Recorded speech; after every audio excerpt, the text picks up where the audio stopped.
Welcome to the ISO with myself, your host, Dan Dickau on the Gonzaga Nation Media Network. Today's host, a coach in transition, someone I'm really looking forward to hearing some stories and some of his thoughts on the game of basketball.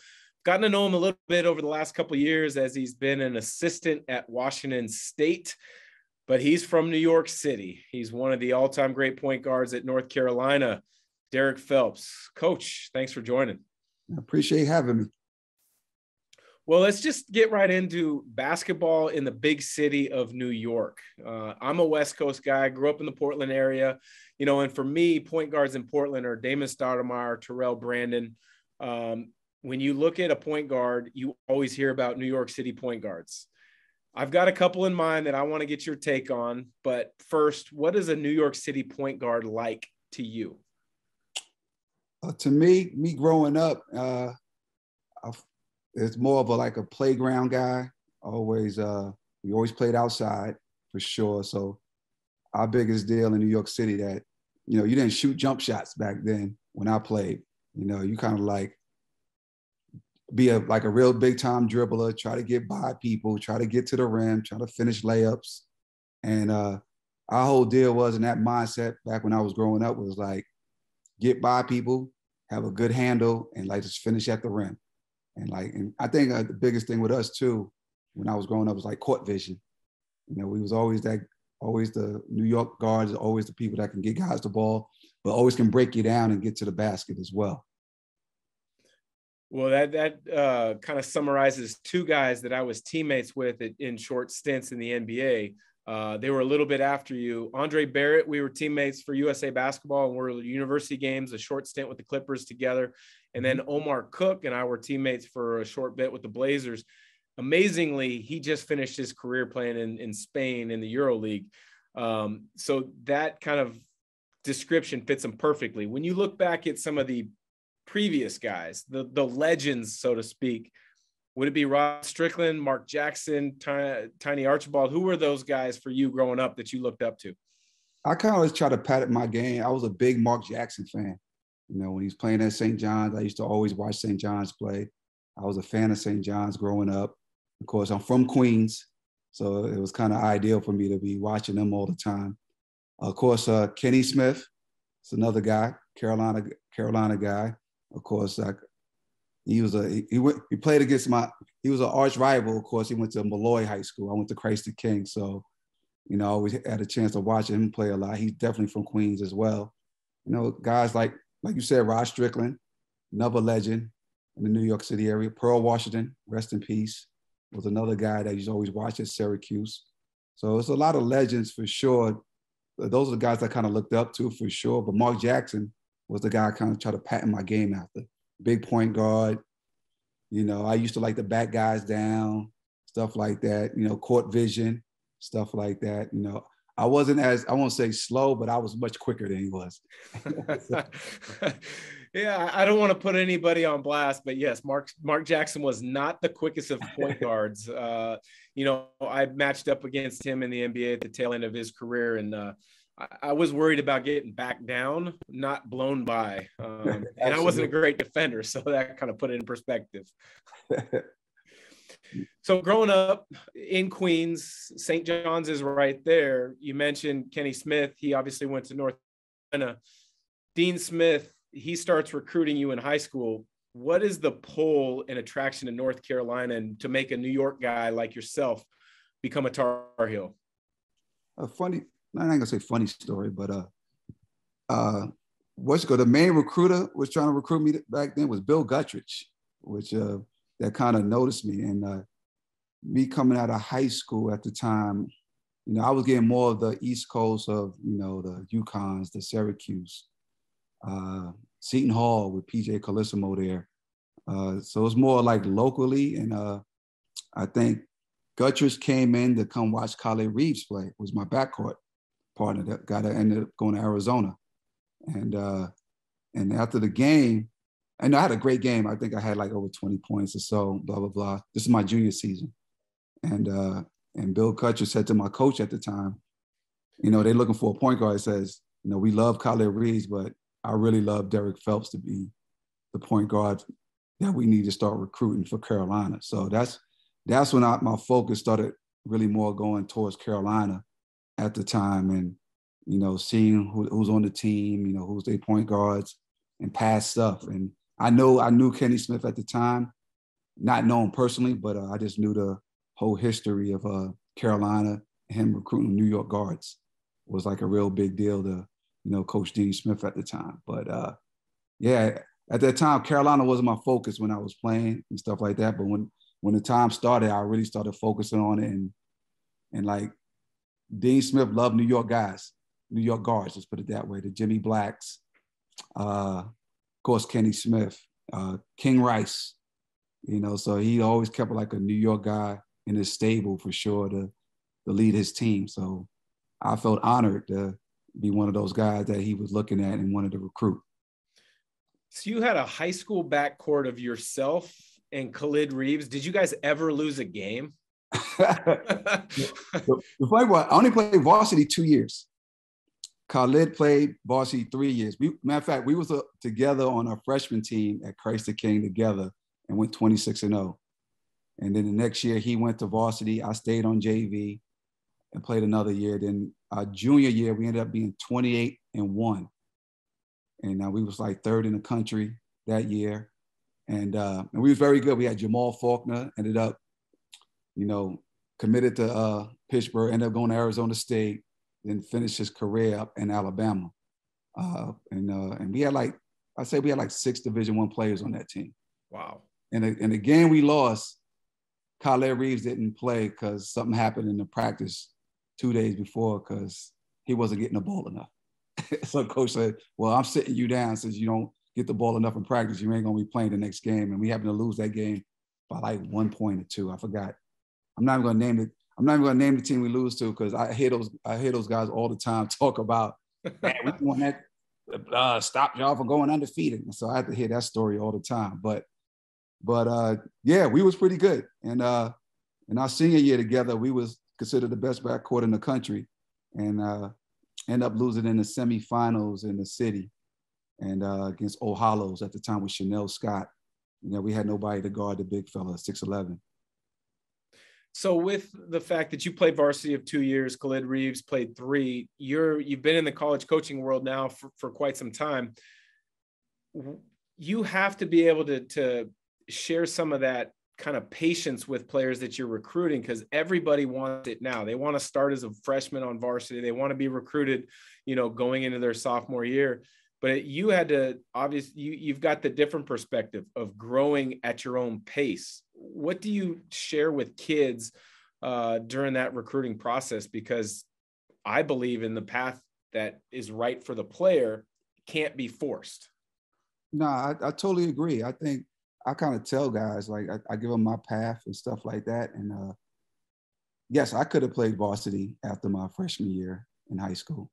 And my coach at the time said to me, he's like, Phelps, I think I would love to have you on varsity right now, but he thought at the time I would stop a guy getting a Division I scholarship at the time, which the kid that I was underneath at the time was really good. And, he ended up going to Rhode Island, Carlos Easterlin. And I ended up playing against him in college too, which is funny. And he just felt like if I came up, I would have took a lot of his minutes and would have been slow down his process of getting Division I scholarship. So he told me, like, just play JV and, continue to build your game and just get better. And that's kind of what I did. And I kind of tell guys that the same way. I was like, listen, like, you don't have to be on varsity to be seen. And like, it's a process nowadays. Now you got so much more outlets now. You got AAU, you got individual trainers that know a lot of people too as well. So you will get noticed. College coaches will find you if you're a player, and just connections and networking with other people. People will get you in a situation that you will be seen. And all this video stuff now, you got social media that helps. Excuse me. But so you got all this stuff that can even put you out there even more, that helps you out. So you don't have to really be on varsity. Like I said, this AAU stuff is really big now. So college coaches are always at these events. So you will be found no matter where you at. Well, you were found. You were McDonald's AllAmerican. And that's one of the things that North Carolina is known for. They're one of the elites of all time, the blue bloods, McDonald's All-Americans. You step on campus as a freshman, you look over and you probably got McDonald's and All-Americans on both sides of your locker. What is that like as a freshman walking into your first kind of open gym, your workouts, your practices for the Tar Heels? I really like that type of deal. Me being an All-American and I'll get back to that in a minute. Like the story with Dean Smith and me going to Carolina was me being competitive and competing for a spot. I think everybody else was telling me the ball will be in your hands, you run the show, and it was like no challenge for me. So when Coach Smith said well, I know you're a McDonald's All-American, you have to come in here and earn a spot. And I'm looking at him like, huh? And I was like, this is like the first thing I heard from any other coach. Everybody else telling me the ball's in your hand. You tell me I have to work for it and a challenge. I said, I have to come here. And that would maybe go to Carolina for sure. But me stepping on campus and playing against other guys too, that all were All-Americans and older than me, I love the challenge and I love competing. And I felt that only makes you better.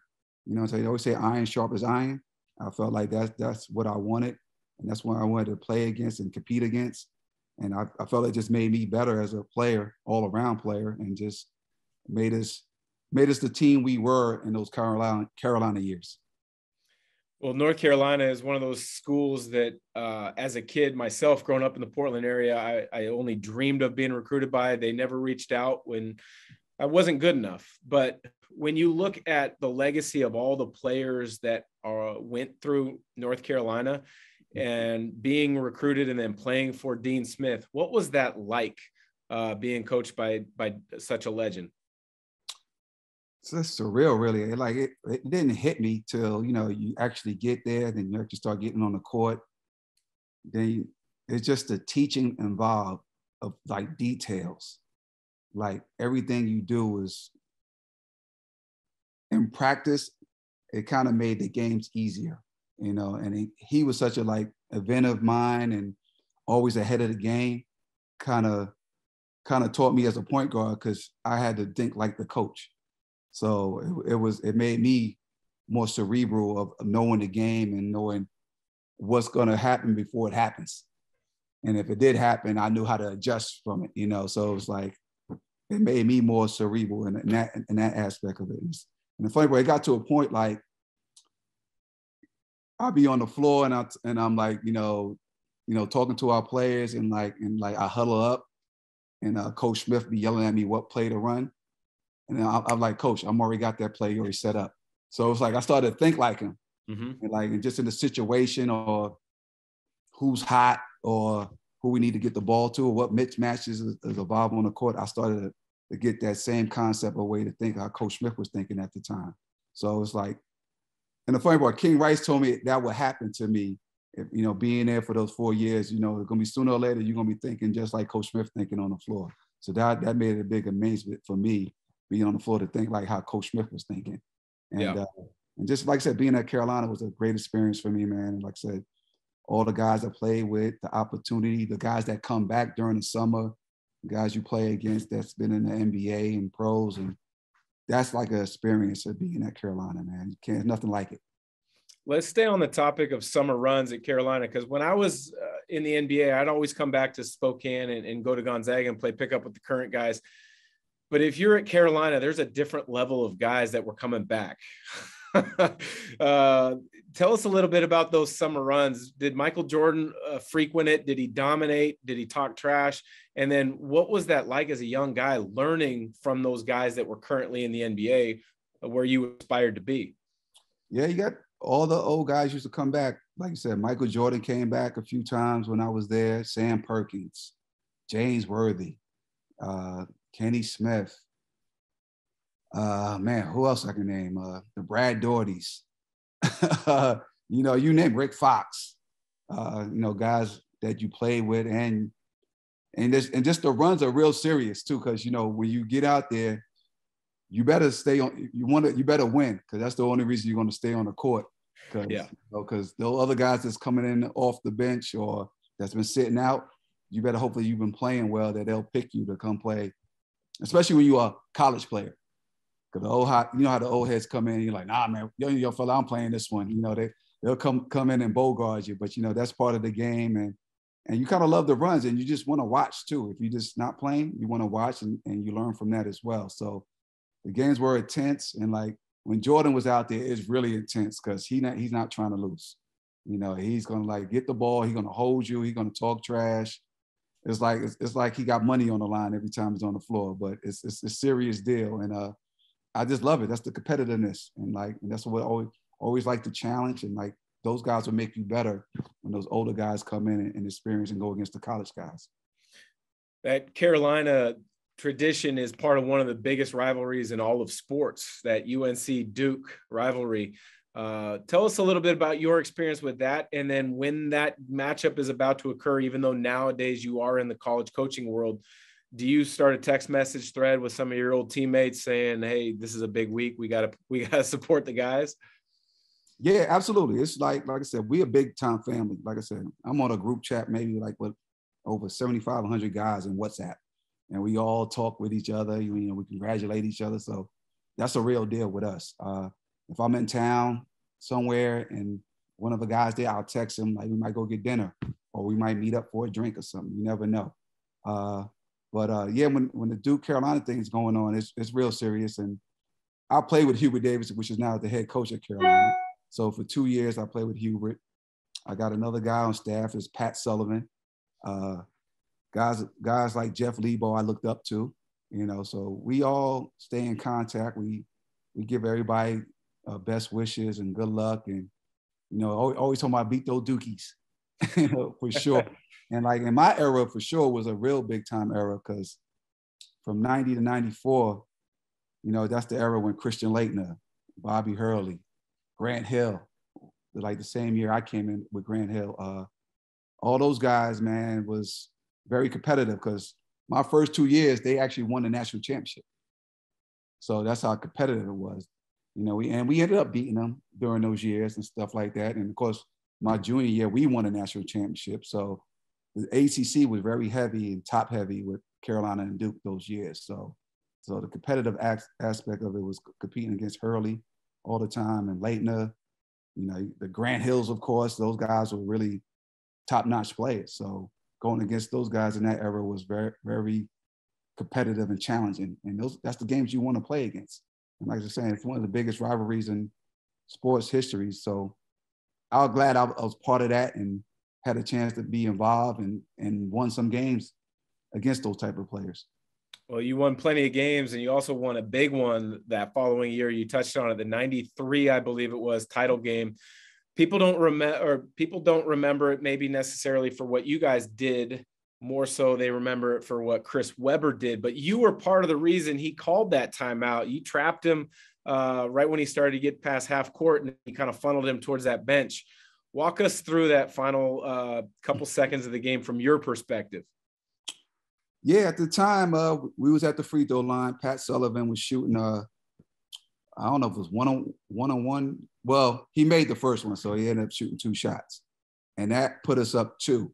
Now, people don't talk about that. They act like Webber would have came down, scored, or they would have came down and won the game in that little documentary. I ain't going to talk about it, but that's another story. But we were up. So Pat made the first one and make us up 2 points. He misses the second one. Webber gets the rebound. He wanted to throw an outlet to Jalen Rose at the time. I think at the time, it was George Lynch, kind of like jumped the passing lane, made him travel. Of course, they didn't call the travel. Excuse me. And he started to dribble up the court. And I'm like a little bit past half court. So as he's coming towards me, I kind of funnel him towards the sideline. And he started going towards the corner. And this is an instant reaction how we do it. George Lynch comes in, he's in the corner, we automatically trap. You know, because even though we up, we want them to take a crazy shot or we want to speed them up, you know, knowing that we quick and long and we big too. Because we had Montrose, Brian Reese at the time, Pat Sullivan was on the court, and Donald Williams. So it's like we kind of make you want to think quickly and make mistakes, which he ended up getting to the corner, he gets trapped. calls a timeout that he doesn't have. And after that, I knew it was over. You mentioned the name George Lynch. He was a teammate of mine in New Orleans. Unbelievable teammate, played extremely hard, great person. I loved playing with him. When you look back at your time at Carolina, do you have a certain teammate that, you've stayed in touch with more than others? Because I know, there is a familyhood to it, but then guys kind of go their separate ways. You get busy with your own careers, whether it's coaching or business. Is there a certain guy that you stay in touch with more? Pretty much Brian Reese, New York guy I talk to all the time. George Lynch, I do speak to all the time. Matter of fact, he came up to Pullman, Washington to come visit Really? me. That's big time. I don't think that's a journey. Yes. And I live in Spokane. Pullman is a journey. Yeah. George Lynch. Who else do I talk to most? He used to play at Carolina, which is my best friend now, Larry Davis, but ended up going to South Carolina for 2 years and had a great career. He's like one of my best friends. I still talk to Donald Williams. I talk to Stackhouse. I talk to Rasheed Wallace. So yeah, there's many guys teammate wise that I still talk to. Pat Sullivan still talk to. He's at Carolina right now. And every now and then Eric Montross. So we still, as a group, still have our little own Carolina group where we play with each other, and then we got a full group of just all the eras. Yeah, the names that you mentioned right there, being a part of Carolina basketball and that connection is impressive. Lots of great players, lots of guys that are in the coaching world doing really good things now. Stackhouse, obviously, at Vanderbilt. Looks like Rasheed Wallace might be joining the Lakers staff. But everybody in college level aspires to play professionally. You had a long career over in Europe. And when I looked at the bio, you played for a team in Germany that I had a short stint for, and you played extremely well. Bamberg, the Bros Baskets. When I saw that, that brought a smile to my face. Give us a little bit about Bamberg and what that experience was like for you. Well, my first time in Germany was Bamberg. So, matter of fact, my first time in Europe. So my first Europe gig back in, what's this, 96, I want to say, was my first gig in Bamberg. I had my coach was American, Ken Scalabroni. And when I came in, of course, there's only, at that time, 2 Americans on the team. So when I actually got there, it was another American, a big kid, Ted Jeffries, that went to Virginia, the big lefty. So I'm a lefty too. So we had 2 lefties on that team. So my experience in Bamberg, which was great in 96, because that's the time before 9/11, they got an Army base there. Mm-hmm. So I used to allow them to go on an Army base, show my American passport, and like go in there, go to the PX, and get some American products, kind of help my situation. And like, it's a small town, good college not college basketball, good European basketball. People want to come to games and support their team, which was a good look. And I kind of enjoyed my time. And it's just, I think the biggest thing that helped me, that I kind of played 40 minutes a game because everybody else got hurt. So I had to play all the minutes. And I think we played with like 6 guys that year. Wow. Yeah, so it's like everybody else had knee injuries. So the biggest thing that was my biggest complaint, the floor. It was like a cafeteria floor. Was it Yako Arena? No.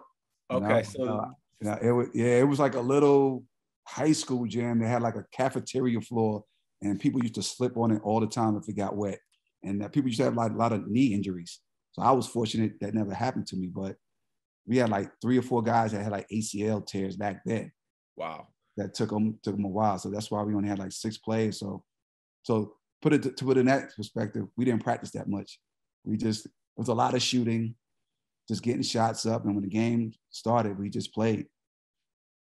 But yeah, I enjoyed my experience in Bamberg, though. Matter of fact, I had 2 stints in it.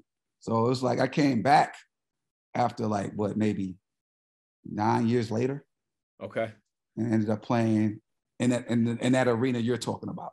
Yeah, the Yako Arena. It was one of the loudest atmospheres I've ever been a part of basketball, whether it's college, NBA, obviously Europe. It was great.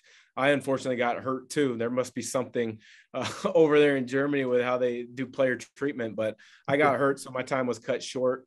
Like I said, you played professionally, as something guys aspire to do. You've been a college coach at Columbia, University of San Francisco, Wazoo. You're now in transition. So guys, I'm sure during the recruiting process are looking to you as an example for how to become a pro. Then when you're being their actual coach, they're looking to you for advice because they want to get to where you were at. What's the greatest example, or what's the greatest thing that you can share with them to help them realize their goals and dreams? I think I always tell them it's a journey. I say, I know everybody wants in this day, everybody wants things now, you got to get yourself in a mindset, especially when you come as a freshman. You got to learn the ways, and you going against guys that's been there before. They went through their little process, and you come in, you expect to just come in and jump in right away. No, you have to earn your position. And you got to actually figure out like what's going to be my part in this team. You can be the star if you're that talented, you that guy, you can do that. Go for it. But if you're not doing that your freshman year, then you got to figure a way, how can I stay on the court and my coach going to believe in me to be on the court at the important times. It's like the end of the games when it's like crucial, not when it was a blowout. So I kind of tell guys that, and it's like, you got to figure your path and your way to like being a team first, and your individual stuff will come out. So I always tell those guys that, because I was like, in my career, it's like, I was the point guard. If I came out trying to score all the time and I got all these players that can shoot, score, throw it into the big guy, they'd be looking at me like I'm crazy, and we won't be as successful as we were at Carolina. So that was a learning experience for me. So I try to tell our guys the same way. You got to figure your way in the concept of what the head coach wants, and put yourself in a position like how I'm going to make myself better while I'm here, and put myself in a position that I do want to be a pro. And, you might be that talent for sure, but you got to actually show it too. So it's not going to just happen. You got to actually show it, and you got to compete too. And I think most guys, and they don't want to practice nowadays. That's the funny part. They just want to do some individual training, and let's play the games.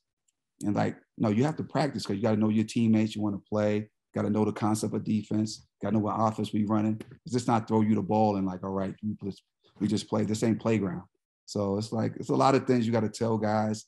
And I think the biggest thing, I have to put myself to tell them what to do sometimes, because sometimes they won't ask, because kids nowadays, they think they know everything.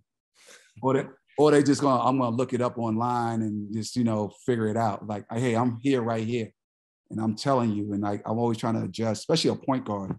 I'm always like I'm the hardest on point guards.